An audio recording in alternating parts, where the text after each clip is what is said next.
All right, let's jump right in. Today we're going to talk about a story about power, but probably not the kind of power you're thinking of.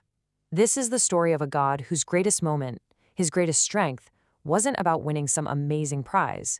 No, it was about swallowing a poison that was about to wipe out, well, everything. So it all kicks off with this really tricky question, this paradox. Is it possible for total chaos, for absolute destruction, to actually lead to the greatest good? It sounds crazy, right? Well, let's find out. Okay, so first things first, you gotta meet the main character here, Mahadev, who you probably also know as Lord Shiva. And the thing about him that's just so fascinating is that he's a god of total contradictions. I mean, on one hand, he's known as Ashutosh, the one who's super easy to please, really kind and compassionate. But on the other hand, he's the destroyer. Yeah, the guy who's in charge when the entire universe dissolves.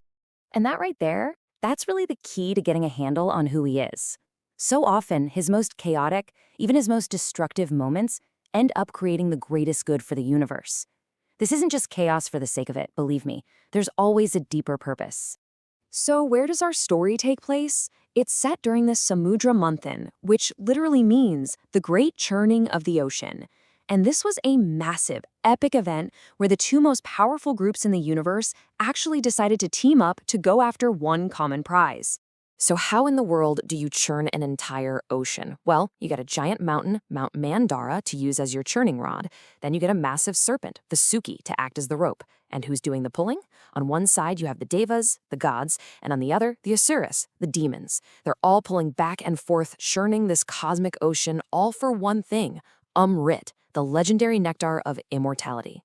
So they churned, and they churned, and they put all their power into it. They were dreaming of glory, of living forever. But the universe had something else in store.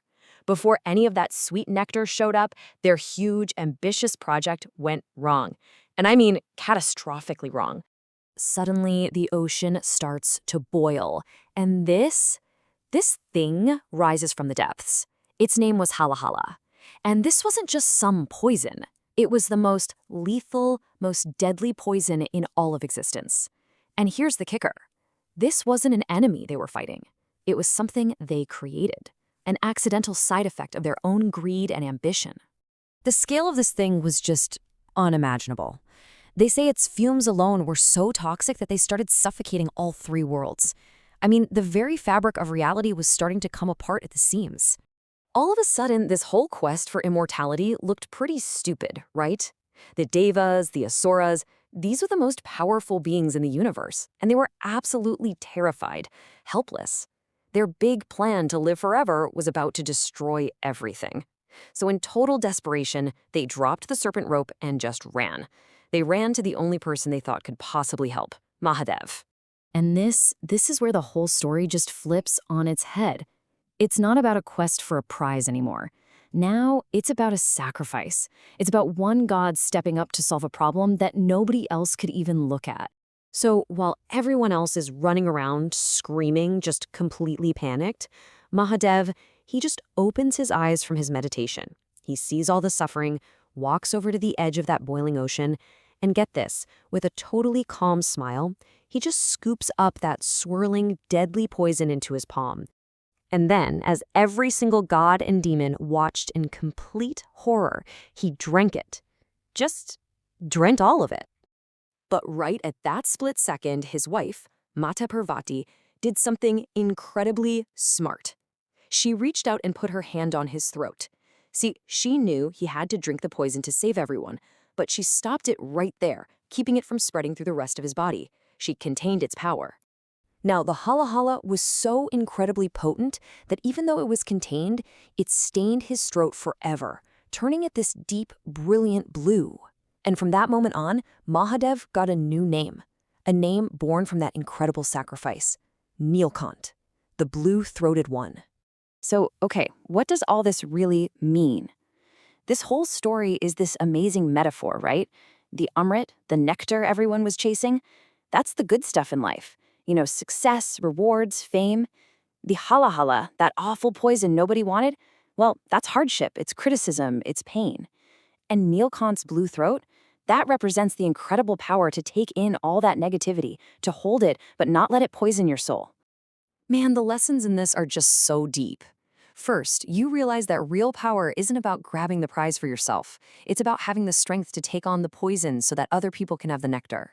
Second, you see this perfect balance in Shiva and Parvati's partnership. He takes the ultimate risk and she provides that critical life-saving support.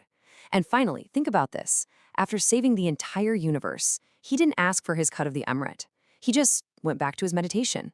It shows that a truly good deed doesn't expect anything in return. And you know what? The universe didn't forget what he did. The heat from that poison trapped in his throat was still just intense. So, in response, two celestial beings came down to help him.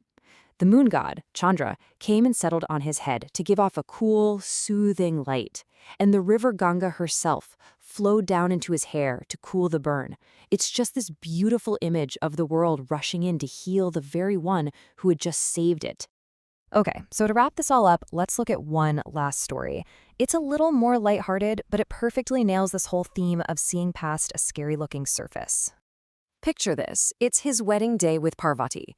Her family is all lined up, expecting some handsome, regal king to show up. And instead, who rolls up? Shiva. He's riding a bull, he's covered in ash, he's wearing a tiger skin, and his entire wedding party is this wild crew of ghosts and goblins. It was such a bizarre, terrifying sight that Parvati's own mother took one look and just fainted on the spot. But Parvati? She just smiled. She wasn't looking at the poison of his fearsome appearance. She saw the nectar inside, that compassionate, kind, beautiful soul she was about to marry. She saw the person who was willing to literally drink poison for everyone else. And that really leaves us with something to think about, doesn't it? In our own lives, what's the poison we're afraid to face? You know, the hardship, the criticism, that really difficult task. And if we could just find the courage to face it, to swallow it, what incredible nectar might be waiting for us and for the people around us on the other side.